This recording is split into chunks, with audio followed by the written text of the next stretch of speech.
कभी सोचा है हमारे शरीर की खरबों कोशिकाएं ये सब की सब अपना अपना काम इतनी सटीकता से कैसे करती हैं? भाई इसका जवाब एक बहुत ही कमाल की प्रक्रिया में छुपा है जिसे कहते हैं ट्रांसक्रिप्शन। तो आज हम इसी जेनेटिक कोड को डिकोड करने वाले हैं और समझेंगे कि डीएनए से आरएनए आखिर बनता कैसे है। जरा सोचिए, हर एक कोशिका के अंदर एक लगभग 2 मीटर लंबा डीएनए का धागा है। ये तो एक पूरी लाइब्रेरी हो गई।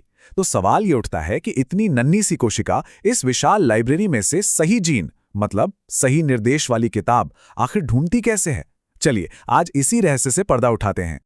आज के हमारे सफर के ये 5 पड़ाव होंगे। हम शुरू करेंगे कि भाई ट्रांसक्रिप्शन है क्या, फिर उसकी वर्कशॉप यानी ट्रांसक्रिप्शन यूनिट को देखेंगे। इसके बाद बैक्टीरिया और इंसानों जैसी जटिल कोशिकाओं में ये प्रक्रिया कैसे अलग होती है ये जानेंगे, और आखिर में एग्जाम के लिए जो सबसे ज़रूरी बातें हैं उन्हें पक्का करेंगे। तो तैयार हैं? चलिए शुरू करते हैं। तो सबसे पहले ये ट्रांसक्रिप्शन आखिर है क्या भला? देखिए, इसे समझने का सबसे बढ़िया तरीका है एक बिल्डिंग का उदाहरण लेना। जो डीएनए है ना, वो उस बिल्डिंग का मास्टर ब्लूप्रिंट है, एकदम ओरिजिनल, जिसे तिजोरी में संभाल कर रखा गया है। और आरएनए आरएनए बस उस ब्लूप्रिंट की एक वर्किंग कॉपी है, एक फोटोकॉपी जिसे कंस्ट्रक्शन साइट पर काम के लिए भेजा जाता है। और अगर हम एनसीईआरटी की भाषा में कहें तो ये है आनुवंशिक सूचनाओं का डीएनए के एक स्ट्रैंड से आरएनए में कॉपी होने की प्रक्रिया। बायोलॉजी का जो सेंट्रल डॉगमा है ना, ये उसका पहला और सबसे जरूरी कदम है। ये एक सीधी सादी रेसिपी है। डीएनए से बनता है आरएनए और फिर उस आरएनए से बनता है प्रोटीन। बस ये पूरी प्रक्रिया एक बहुत ही सरल नियम पर चलती है, वही नियम जो डीएनए रेप्लिकेशन में भी था, कॉम्प्लीमेंटैरिटी का सिद्धांत। लेकिन यहां एक छोटा सा ट्विस्ट है। यहां पर एडेनिन की जोड़ी थाइमीन से नहीं बल्कि यूरैसिल से बनती है।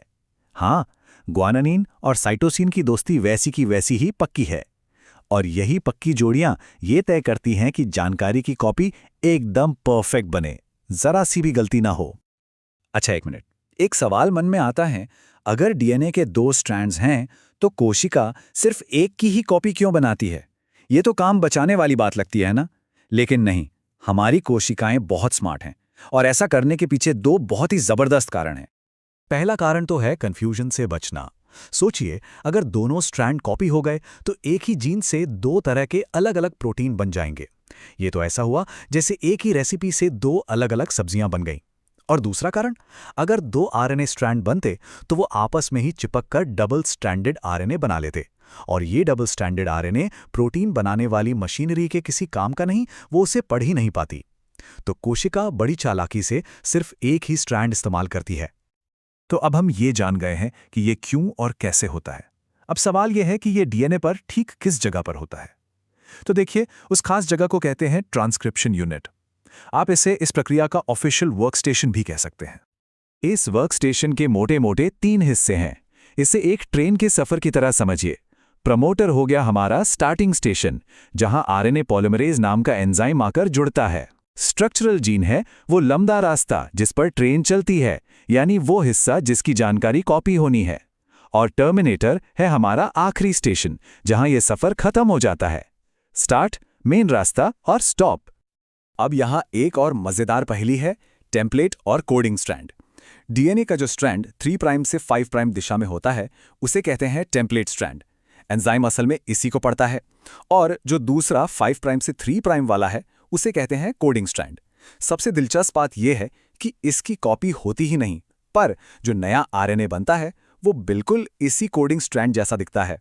बस एक ही फर्क होता है, जहां जहां थाइमीन होना चाहिए वहां यूरैसिल होता है ना कमाल? तो चलिए, अब सारी तैयारी हो चुकी है, अब सीधा एक्शन में आते हैं। देखते हैं कि ये प्रक्रिया असल में चलती कैसे है। और इसकी शुरुआत हम करेंगे एक बहुत ही सिंपल मॉडल से, एक बैक्टीरिया से। बैक्टीरिया में ये पूरा काम 3 आसान स्टेप्स में हो जाता है। पहला, इनिशिएशन यानी शुरुआत।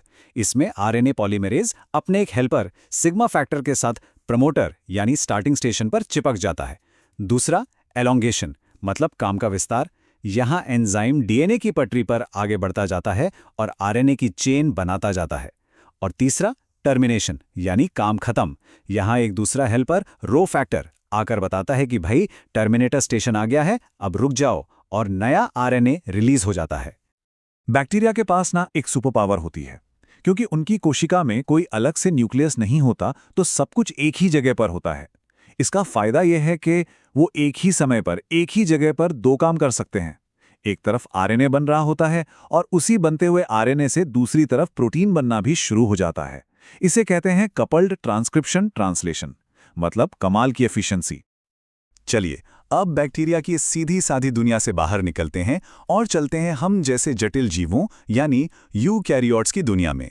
यहाँ पर चीज़ें थोड़ी और पेचीदा और दिलचस्प हो जाती हैं। अगर हम दोनों की तुलना करें तो फर्क साफ दिखेगा। बैक्टीरिया में एक ही आरएनए पॉलीमरेज सारे काम कर देता है, जबकि हमारे अंदर 3 अलग-अलग तरह के पॉलीमरेज होते हैं।